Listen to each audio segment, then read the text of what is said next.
Shalom Yasharallah, Yabashim Yasha, Barakatham. I'm the Nashaya Yaslan, and with me I got Ilawam Enoch, and I also got Ilawam D'Angelo. So this one right here, this is my bond, and then D'Angelo back there, that's my brother. So we have a special guest appearance from the mighty D'Angelo. All praises, he's coming into this truth. He's learning, and this is an excellent lesson for him to be partaking in, because it's going to show a real life account in history of one of our mighty forefathers, Elder Eleazar. And now we have multiple Eleazars throughout the scriptures, but this particular Eleazar was during the Grecian captivity, during the Judas Maccabean time, during Mattathias and his sons, when Antiochus is reigning. So we're going to take a look at Elder Eleazar and the battles that he had to go through as an elder to make sure that he sets a good example for the younger men and really anybody observing and watching him as an elder, but especially for those young men that are looking up to older men to really be that example and that guide for them, so that they can see what is the right direction that they should be taking as young men. And that elder is going to be a pillar in their walk when they see him either make the right decisions, but can also be detrimental to their walk if they see him making the wrong decisions. So just like with the two Ilawams with me, Ilawam meaning the youths, I have two youths with me. They are looking to me to see what I do on a daily basis, on how I conduct myself. What I say, they're checking to see if it lines up. They're holding me accountable, just like I hold them accountable. They're making sure that if I'm teaching something, I'm keeping it, because I can't be a hypocrite to them. Well, my dad says not to do this, but he does it. So now I'm teaching them a very bad example. And so we're going to see Elder Eleazar get put into this situation, this same exact scenario that we're talking about right now. We're going to see him have to deal with that situation and have to overcome it. It's going to be painful at times. It's a very heartbreaking account of our forefather and the pain and suffering that he had to go through and the afflictions that he had to go through. We're going to be witness to it, but it's going to help us grow. It's going to help us with our walk, and him showing that courage, him overcoming, is going to be a pillar in our walk, because we think on these accounts when we go through similar situations. All right, so with that, we do have a presentation set up, and before we go into the presentation, I want to say all praises to Yahweh Bahashim, Yahweh Shah, Tawada Abba, for allowing us to bring another Witness Wednesday. This is Witness Wednesday number 3, Elder Eleazar. And so let's get right into it. We have a mighty elder, gray hair, older man, looks mighty, looks firm, looks austere, looks loving at the same time. This is what we look for in an elder, an austere man yet loving and kind at the same time, a balance of both. 2 Maccabees chapter 6 verse 18. Eleazar, one of the principal scribes, an aged man, and of a well-favored countenance, was constrained to open his mouth and to eat swine's flesh. So we got straight into it. We went straight into the situation that Eleazar was in. And this is the first account. This is the first scripture talking about this man. It gives you a little bit about him and then goes straight into what he's got going on at the moment in this account. Eleazar, one of the principal scribes, he's an old man, he's an aged man, and of a well-favored countenance. He's a handsome old man. Was constrained to open his mouth. That means they were prying his mouth open and they were putting the swine's flesh in his mouth. Now, why is that a problem, Enoch? Because swine, we can't eat that. That's abomination. And he's eating that abomination. That's not good. Right. And it's not so much, it doesn't say that he's eating it. So that would be, you can't add to the word, right? So it doesn't say he ate it. It says that he was being constrained. That means he was being forced by somebody. Somebody was actually pulling his mouth open and putting the swine in there against his will. That's not his fault that there are people holding him down and literally physically forcing the swine into his mouth. He's trying his best to, well, I don't want to jump ahead, but let's go into the next verse. Yeah, they were desperate to make him eat swine. They wanted him to sin. They were so desperate. All right, let's go to the next slide. 2 Maccabees chapter 6, verse 19. But he, choosing rather to die gloriously than to live stained with such an abomination, spit it forth, and came of his own accord to the torment. He chose rather to die gloriously. So he knew that if I spit this out, if I spit this piece of bacon, or whether it was a ham, whether it was a piece of bacon, whether it was chicharrones, whatever the case may be, he knew if I spit this out, I am making a decision to defy the orders of King Antiochus. And by defying the orders, I am choosing rather to die gloriously because I don't want a stain on my honor by me eating this swine's flesh, even though if I don't, they're going to torment me. They're going to torture me. So he has a decision to make. Eat it or don't eat it, but now you have to go through torments. Read verse 20. Verse 20. As it behoved them to come, that a result to stand out against such things as are not lawful for love of life to be tasted. Right. So he knew that it was not right for him to eat it, that are resolute to stand out against such things. He stood up against such things. He was locked in knowing that I cannot break the commandments. Why? Because it says, as are not lawful for love of life to be tasted. It doesn't matter. There is no excuse. You cannot eat it. Even if it means your life is on the line. It doesn't even, for the love of life, you can't even, for the love of your life, you can't even eat it. And he understood that. He could have chose his life and just ate it, but you lose it all because now you've become disobedient to God and you're sinning against your God. So he made the decision knowingly that I'm going to have to go through torments, but at least I'm going to please God. Verse 21.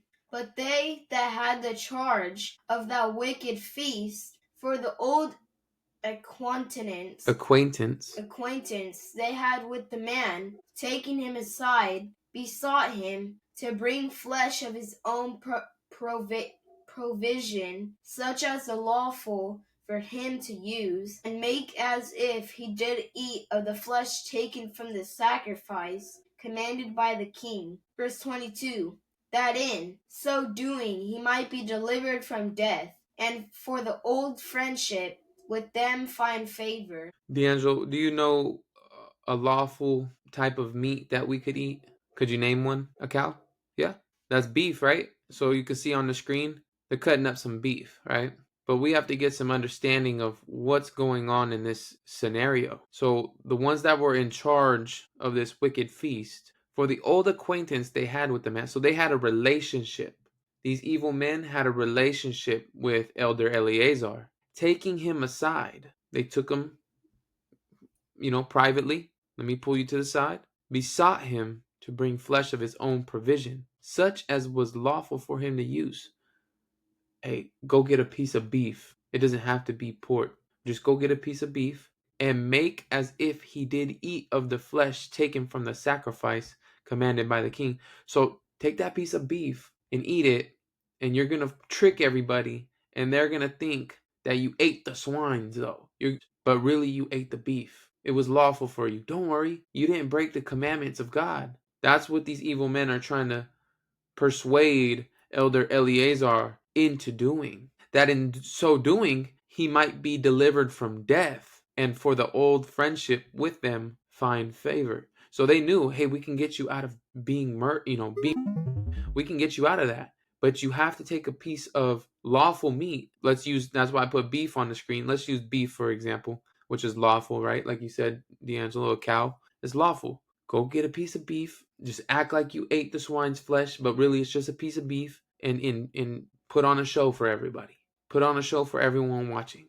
That way we don't have to murder you. And they were trying to show him favor, but you have to understand what that does to the people watching, to the people observing, to the young men that are looking up to the elder and watching what he did, and how severe it is and how impactful it is on their lives, not in a positive way if he was to have done that, but in a negative way, because they seen him bend, they seen him fold, they seen him break, they seen him be disobedient to God in front of everyone as a public show. So let's keep going and see what's going on. Verse 23. But he began to consider discreetly, and as became his age, and the excellency of his ancient years, and the honor of his grey head, whereon was come, and his most honest education from a child, or rather the holy law made and given by God. Therefore he answered accordingly, and willed them straightways to send him to the grave. Right. So he started to consider. He's thinking about, what if I do just pretend like I ate the swine, but it was beef? What if I do make that decision? But as he started to think, he's thinking about his age. He's thinking about the excellency of his ancient years. He's thinking about the honor he has as a gray head, meaning as an elder. He's thinking about the honor he has as an elder and his most honest education from a child. Like you were saying, he knew the dietary law. He knew that it was not lawful for us to eat the swine. He had a most honest education from a child. His parents taught him what is right and what is wrong, what is clean, what is unclean. Just like I'm teaching you guys what is clean and what is unclean. You guys are learning in this very lesson that we're bringing out, right? Leviticus chapter 11 says we cannot eat the swine. It's an abomination to us. That's a most honest education that you guys are receiving directly from the scriptures. It reads, or rather, the holy law made and given by God. Therefore he answered accordingly and willed them straight ways to send him to the grave. So he chose death rather than putting on a show, because he understood the consequences of his actions, and it's going to become more evident the consequences of his actions as we proceed further in the scriptures. Verse 24. For it becometh not our age, said he, in any wise to dissemble, whereby many young persons might think that Eleazar, being 80 years old and 10, were now gone to a strange religion. Verse 25. And so they, through mine hypocrisy, and desire to live a little time and a moment longer, should be deceived by me, and I get a stain to mine old age, and make it abominable. So this is the whole point right here, why he couldn't do that. There's virtue, there's principles, there's values, there's morals, there's laws, there's reputation, there's honor. All of this goes into the decision that he has to make right now. And somebody could make an excuse and say, well, I didn't eat the swine's flesh. I really ate beef. Yeah, but the point is, you put on a show like you did eat it, and you deceived everybody, And now you got everyone that was watching thinking that you ate the swine's flesh, and now you're setting an example for everyone else. Oh, look at our elders. They give in. They break the commandments. They sin. They're not striving for the truth unto death. But Eleazar understood that he had to make sure that he set the example for us. So it says, "For becometh not our age," said he, "in any wise to dissemble." So to dissemble is to hide your intentions. So he didn't want to hide his intentions. He didn't want to hide his feelings or his thoughts. His intention was to serve God, serve Yahweh. Now look, it says, "Whereby many young persons might think that Eleazar, being 80 years old and 10," how old is that? 80 years old and 10. What is 80 years? So a score is 20. 30? 80. So 4 times 20 is 80. Yeah. And then 10. 80 plus 10. 90 years old. Yeah, he was 90 years old. So a 90-year-old elder put in this situation, he doesn't want anyone believing that he went to a strange religion. I didn't know, because a young person that doesn't know any better would think, wow, my elder ate the swine's flesh. I thought it was in Leviticus chapter 11 that we couldn't eat the swine. It's an abomination to us, but here's my elder eating it, breaking God's commandments right in front of me. I remember he taught me I wasn't supposed to eat it, and now look at him. He's up there eating it in front of everybody. He would be a hypocrite. And that's why he says, "And so they through mine hypocrisy." See, he would be a hypocrite because he was teaching people that they couldn't eat those abominable foods. But now he's up there eating it. He would be a hypocrite. So he understood, even though they were trying to set up this deceitful act where they're like, "Hey, just eat a lawful piece of meat and we'll act like you ate the swine." He's like, "I can't even do that because that's going to cause an issue with those that are observing this whole matter. And they're going to believe that I went to a strange religion, that I'm not keeping the law, statutes, and commandments. And they're going to know that I'm a hypocrite." But notice, look at his desire is to live a little time and a moment longer. But he didn't put his desires over the fear of the Lord. He didn't put his desires over his nation. He didn't want to deceive them. And if he did deceive them, he would get a stain to his old age and make it abominable, because he's supposed to be that pillar. He's supposed to be something that the young men can look up to, honorable, walking firmly in the law, statutes, and commandments. That's something that we want to be able to see as young men. Look up to our elders and get wisdom, get knowledge, get understanding from them, get experience, get advice, get counsel, all of that. We should be able to get that from our elders. So he wants to make sure that he does a good job, and this account is still being taught to this day, thousands of years later, being taught to our future generations. Can I say an example about eating swine's flesh? So when you're eating swine's flesh, like you said earlier, you're gonna say, "I didn't eat the swine's flesh," and you're deceiving them. You're lying to them. But who knows that you're lying? God knows that you're lying. You can't hide a lie from God. He's gonna know. He's gonna know that lie. That lie goes to him. Mm-hmm. You might lie to man because they don't have the ability to know, but God knows everything. What does that mean? He knows your lies too, so don't lie. But the Most High can reveal it. You can tell sometimes using discernment if somebody's lying to you. There's an account in Nehemiah, I believe. I know there is an account in there where he was able to tell. Nehemiah could tell he was sold out. But yeah, a lot of people can't tell, unfortunately. And it's also hard to call it because you need proof to be able to know for certain that somebody is bearing false witness. But the Most High is seeing all seeing and knowing all, and will definitely hold that person accountable for lying. Go ahead. Verse 26. For though, for the present time, I should be delivered from the punishment of men, yet should I not escape the hand of the Almighty, neither alive nor dead. Go ahead. Verse 27. Wherefore, now, manfully changing this life, I will shew myself such an one as my age requireth. That's fire. So, for the present time, I should be delivered from the punishment of men. So he knows, okay, if I just eat the swine's flesh, or I act like I'm eating the swine's flesh, I'll be delivered from the punishment. I won't have to go through tortures. Yet I should not escape the hand of Almighty. That's what you were just talking about, Enoch. Yeah, he can tell these lies, but the Most High, he's going to be the one that judges me. It says, neither alive nor dead. So it doesn't matter if I'm still living, he's going to put judgments on me. If I'm dead, I'm still getting judgments. No matter where I'm at, I'm getting judgments for what I did. So he can't escape. And he understands that. And that's where you put the fear of the Lord above everything. I ought to obey God rather than man. I can't fear these men. I have to fear the Most High.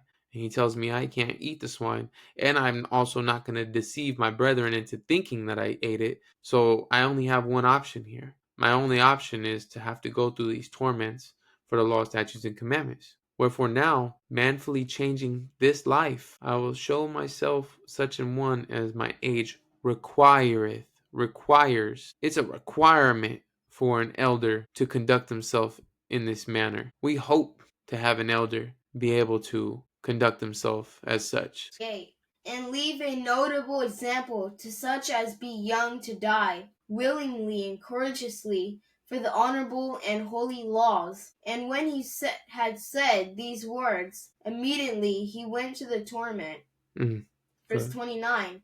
They that led him, changing the good, will they bear him a little before unto hatred, because the aforesaid speeches proceeded, as they thought, from a desperate mind. And that's ultimately the goal, is to set a notable example to such as be young. For me, for instance, right? I'm trying to set an example for you both to die willingly and courageously for the honorable and holy laws. And I can only set that notable example by actually putting in the actions and the work, and you guys actually seeing me go through it, and you guys witnessing it. Not just me talking about it, but actually being put into those situations. And when he said these words, immediately he went to the torment. So he went and got tormented, tortured. Now notice, they that led him, changing the good will they bear him a little before into hatred. So they went from being his friend. See, it was the peer pressure. It's peer pressure. When they didn't get what they wanted, because they were trying to peer pressure him into deceiving everybody, and he didn't want to do it, he wasn't going to do it. Now it went from them being his friends to them hating him. Now they bear hatred for him, and they're thinking he's speaking as a madman. And when we keep these laws, statutes, and commandments and the faith of Christ, we do seem like crazy people. We're fools for Christ, as the scripture says. So we look crazy to people, but we know exactly why we're doing what we're doing. Yeah, now that he's trying to be good and not eat swine, now everyone thinks he's a fool because they don't like to keep the commandments. They think he's a fool. He's foolish, but he's really not. He's trying to be a good soldier for Abba. Khan, go ahead. Verse 30. But when he was ready to die with stripes, he groaned and said, It is manifest unto the Lord that hath the holy knowledge, that whereas I might have been delivered from death, I now endure sore pains in body by being beaten, but in soul am well content to suffer these things, because I fear him. So he's getting beaten and he's groaning, and he's saying, look, I could have been delivered from death. I could have eaten the swine's flesh. I could have made it look like I was eating the swine's flesh, but really I was eating a lawful piece of meat. But I couldn't be that type of example to the young men, to my nation. I needed to be the example that the Most High is calling me to be. And so for that, now I have to endure sore pains in body, being beaten. That's just the flesh. But in soul, he's well content to suffer these things because he fears the Most High. He's happy to do it. He realizes that this is pleasing to the Father for him to go through this, to be an example to his brethren, to stand up courageously for the law, statutes, and commandments. This elder was really mighty. He really wants to die for Abba. He doesn't care because he fears God. He doesn't matter about the punishments or anything. He just matters about God and he fears him. Con. Verse 31. And thus this man died, leaving his death for an example of a noble courage and a memorial of virtue, not only unto young men, but unto all his nation. Yep, con. So he went through it all the way to death. He was tortured until he died. But he left his death for an example of a noble courage. That's something that we could look up to. This is a great example for us to look up to. And I always come back to this account, Elder Eleazar, and then also we'll be going into the 7 sons sometime in the future. And a memorial of virtue. We want to conduct ourselves as such. If the Most High ever puts us in a situation like that, what are you going to do? I know what I would do in my mind. Now, putting it into action is another thing. You have to actually do it, right? And I'm set in my mind that I would, but you will never know until you're actually put into those situations and to see if you will pass the test or not. It says, but unto all his nations. So he wanted to set this example, not just to the young man, but the whole entire nation, that you have to stand up for the Most High and fear him unto death. Now, this is actually the book of 4th Maccabees. So we're going to go to the book of 4th Maccabees. Okay? Starting at chapter 7 and verse 1. Con. Verse 1. For like a most skillful pilot, the reason of our father Eleazar steered the ship of piety over the sea of the passions. Right. Verse 2. And though buffeted by the stormings of the tyrant, and overwhelmed by the mighty waves of tortures. Verse 3. In no way did he turn the rudder of piety until he sailed into the heaven of immortal victory. So the scripture says that Eleazar was a skillful pilot. The reason of our father Eleazar steered the ship of piety over the sea of passions. He's in charge of the ship of piety. Piety being religion. Religion being what he believes in. He put his beliefs over the sea of passions. In this world, there are many different passions that you can get accustomed to, but they cannot go above the Most High. You can put no gods above the Most High. Right? You cannot serve other gods. You have to make sure that these passions don't cause you to break the law, statutes, and commandments. Somebody's passion could be eating pork. There's a lot of people that love eating pork. And we hear it all the time. People saying, I will never put the pork down. Really? But God says it's an abomination and you cannot eat it. It's unclean. Well, yeah, but I'm never putting it down. They put those passions above the Most High. That pork, that swine is their God. And so Eleazar, steering the ship of piety, making the right moves, didn't let his passions get the best of him. And though buffeted, meaning that he was hit, that means being strucken many times by the stormings of the tyrant Antiochus and overwhelmed by the mighty waves of tortures. Think about it. In tortures, they can do several different things. They can cut your ears off, cut your tongue off, cut your fingers off, cut your flesh off, burn you, whip you, humiliate you. They could do a whole bunch of different things. And he was getting hit with waves of tortures.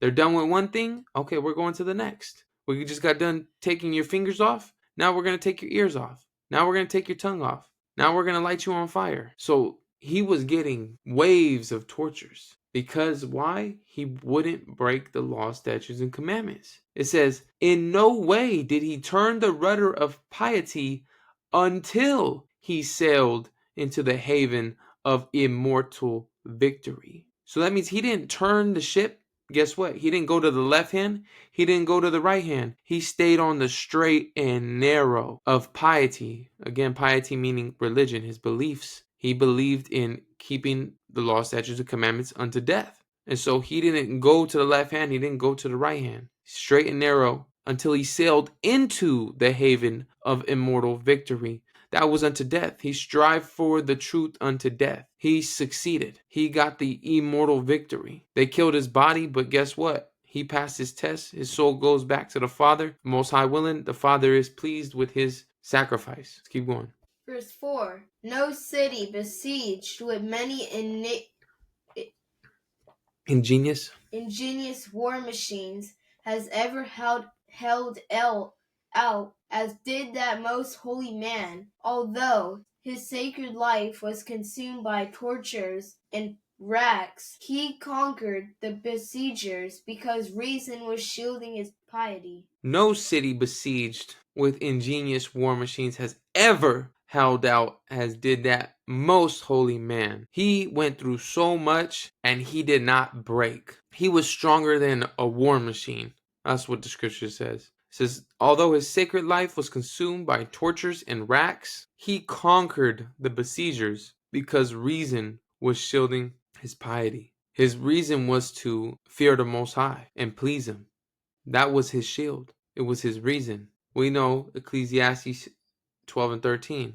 For this is the whole duty of man, fear God and keep his commandments. That was his reason. He understood his whole purpose here on this earth. And so his reason was shielding his religion, his beliefs. Verse 5. For in setting his mind firm like a jutting cliff, our father Eleazar broke the maddening waves of the passions. Verse 6. O priest, worthy of the priesthood, you neither defiled your sacred teeth, nor profaned your stomach, which had room only for reverence and purity, by eating defiling foods. For in setting his mind firm like a jutting cliff. I put a picture here so you can see what a jutting cliff is. You see how it overhangs and it's not allowing the water to come onto the dry land. It's stopping it. It's above. So that's what a jutting cliff is. His mind was firm. It was always above what was set before him. Our father Eleazar broke the maddening waves of the passions. He had desires. He had thoughts. He wanted to live a little longer, but he didn't let that overcome. He didn't let that get onto the dry land. That's why his mind was firm like a jutting cliff. He kept all them passions beneath. He didn't set them up on high and put them above the Most High God. O priest. What does that mean? A priest is a son of Aaron, so he comes from the lineage of Aaron. He's a son of Aaron. He's a priest, worthy of the priesthood. You neither defiled your sacred teeth nor profaned your stomach, which had room only for reverence and purity, by eating defiling foods. So he didn't defile his teeth or his stomach by eating defiled foods. He only had room for reverence and purity. Reverence to the Most High and also to remain blameless in the situation that he was in. Go ahead. Verse 7. O man and philosopher of divine life. Verse 8. Such should be those who are administrators of the law, shielding it with their own blood and noble sweat and sufferings, even to death. We should be in harmony with the law. It should be natural for us to be able to live and die for the law, statutes, and commandments. Such should be those who are administrators of the law. So if we're administrating, if we're teaching the law and giving it to people, we should be setting an example like our elder Eleazar, shielding it with their own blood and noble sweat in sufferings, even to death. You have to be willing to go through that. Otherwise, you're a hypocrite. You're over here teaching everybody they got to do this and do that, but you're not willing to lay your life down for it. Most High is calling us to be on a whole different level than the rest of the world. And our forefathers are setting those examples, and we have to take note of them and make sure that we have that in our spirit as well. Verse 9. You, Father, validated our obedience to the law through your endurance unto glory, and you did not abandon the holiness that you praised, but by your deeds you made your words of divine philosophy credible. Verse 10. O aged man, more powerful than tortures, O elder, fiercer than fire, supreme king over the passions, Eleazar. Right. So he validated his obedience to the law. He validated it. He did not bend, he did not break, he did not fold. He kept it until death. By your deeds, you made your words of divine philosophy credible. The things that you've been teaching everybody, that's facts. And you proved it. Things you taught to everybody, you proved that you would stand on it and you would keep it unto death. And that you believed in it that much that you'd be willing to die for it. This is what Eleazar had to prove to the nation. And of course to the Most High. It says this aged man was more powerful than tortures, fiercer than fire, and a supreme king over the passions. That's our forefather Eleazar right there. Go ahead. Verse 11. For just as our father Aaron, armed with the censer, ran through the multitude of the people and conquered the fiery angel. Verse 12. So the descendant of Aaron, Eleazar, though being consumed by the fire, remained unmoved in his reason. You see, I called that. I said he was a descendant of Aaron. Why? Because he was a priest. And there's the validation right there in verse 12. Now, verse 11, I'm most likely going to do, most high willing, a class on that in the future because I was going to open up into that, but it's something that is going to take some time to be able to explain. There's a lot of precepts. There's multiple accounts. So that will be for another time. Otherwise, this class will be really long. It's given an example of how Eleazar is just like his forefather, Aaron. So Aaron did a mighty courageous thing when he armed himself with the censer. He ran through the multitude of the people and conquered the fiery angel. So we have to go to a specific account. So in Numbers chapter 16, that would be the account that it's talking about. In 4th Maccabees chapter 7 verse 11. So again, that's going to be for another class, another time. That would extend this lesson about probably an hour or so longer. So we'll save that for another time, most high willing.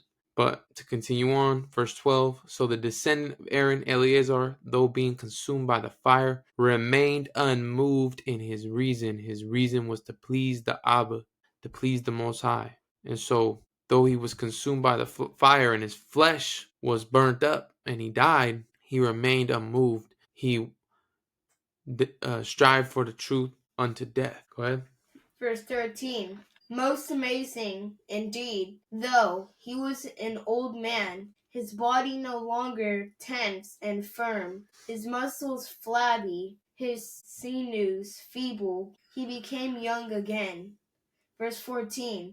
In spirit through reason, and by reason like that of Isaac, he rendered the many-headed rack ineffective. God. So even though he was old, he became young again in the moment. Adrenaline kicks in, and not only just in the flesh, but in the spirit through reason. He had a purpose, he had a mission, and so he rendered the many-headed rack ineffective. That's a torture device. It may not be this particular one. I just put one that it may be talking about, but there's several different torture devices. So this one, the head would go here, and the hands would go on the outer holes. So when I hear many-headed, this is what pops up in my mind. But there's also other torture devices that we'll read throughout these accounts where it talks about other types of torture devices. So I'm not sure in this particular verse what exactly torture device they're speaking about. But regardless, whatever one it was that he had to endure and suffer from, he rendered it ineffective because it did not break him in the spirit. It killed his flesh, but not his spirit. Verse 15. O man of blessed age and of venerable gray hair and of law-abating life, whom the faithful seal of death has perfected. Verse 16. If, therefore, because of piety, an aged man despised tortures even to death, most certainly pious reason is governor of the passions. Khan. So he's giving respect to this blessed age elder, and he's law abiding. It says, whom the faithful seal of death has perfected. It was a perfect work done by our elder Eleazar. He proved himself all the way unto death. If therefore because of piety an aged man despise tortures even to death, most certainly pious reason is governor of the passion. So he was able to overcome the passions and be governor of it, ruler of the passions, through having purpose, through his faith, through his beliefs. He was able to overcome tortures, even to death. And that's how strong your faith has to be. That's how strong your belief has to be, to where you can overcome things that you wouldn't think you'd be able to overcome. But your reason allows you to govern the passions. Go ahead. Verse 17. Some perhaps might say, not all have full command of their passions, because not all have been prudent reason. Verse 18. But is as many as attend to piety with a whole heart. These alone are able to control the passions of the flesh. Verse 19. Since they believe that they, like our patriarchs, Abraham and Isaac and Jacob, do not die to God, but live to God. Khan. So some people will say, not all have full command of their passions, because not all have prudent reason. So some people were saying, man, not everybody can do what Eleazar did. So it says, but as many as attend to piety with a whole heart, you believe in the laws and commandments and fear in the Most High with your whole heart, then you can overcome those things. These alone are able to control the passions of the flesh. But they're saying it's true then. Yeah, not everybody can. Not a lot of people can, because they don't have the understanding to serve the Most High to that degree. And Most High willing, somebody can have their faith increased, have their desire and zeal to be increased. We all hope to be able to be increased in that manner, to where we know no matter what happens, we're going to do our very best to make sure that we please the Most High and that we fear him in every situation. Since they believe that they, like our patriarchs Abraham, Isaac, and Jacob, do not die to God, but live to God. See, our mindset is completely different than the rest of the world. For me to live is Christ, and to die is gain. That's what it's saying there. Do not die to God, but live to God. I only have breath in my body right now because he allows me to be alive. So I'm living for him. And when he decides to take me, so be it. Then it's my time. We have to change our mindset. And our forefather, Elder Eleazar, is setting this great example for us. Verse 20. No contradiction, therefore, arises when some persons appear to be dominated by their passions because of the weakness of their reason. Verse 21. A person who lives as a philosopher by the whole rule of philosophy and trusts in God.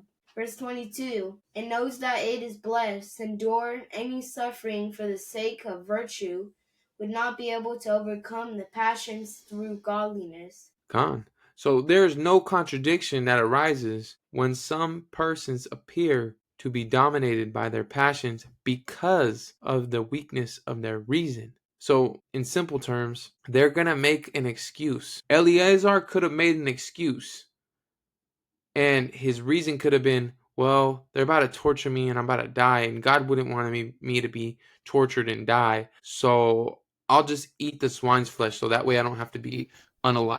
That's weakness, and their reason was their excuses. But Eleazar didn't do that. But others, that's what it's saying. It doesn't seem like a contradiction to somebody that puts themselves in that situation of making those types of excuses. And it's easy for somebody to do that. To this person that's making those excuses, it doesn't look like they're being dominated by their passions because of the weakness of their reason. They have an excuse and they deceive themselves into thinking that they're making the right decisions by making excuses for themselves. Now, 21 and 22 go together.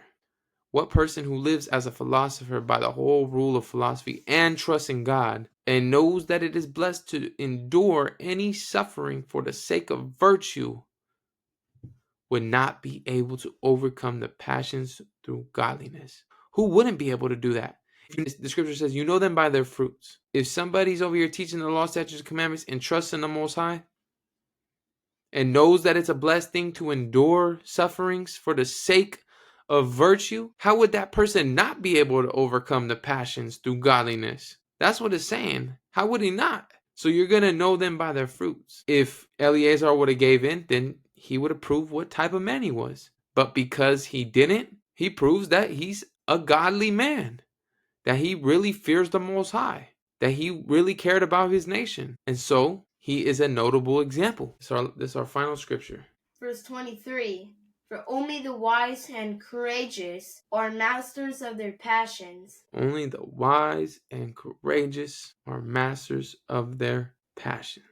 So let's use this example of our elder Eleazar to control our passions and not let them put themselves above the Most High. Let's not set them up as our idols or as our gods. We have to control them through wisdom and through courage. The job calls you in on the Shabbat, I can't come. That takes courage. You might lose your job.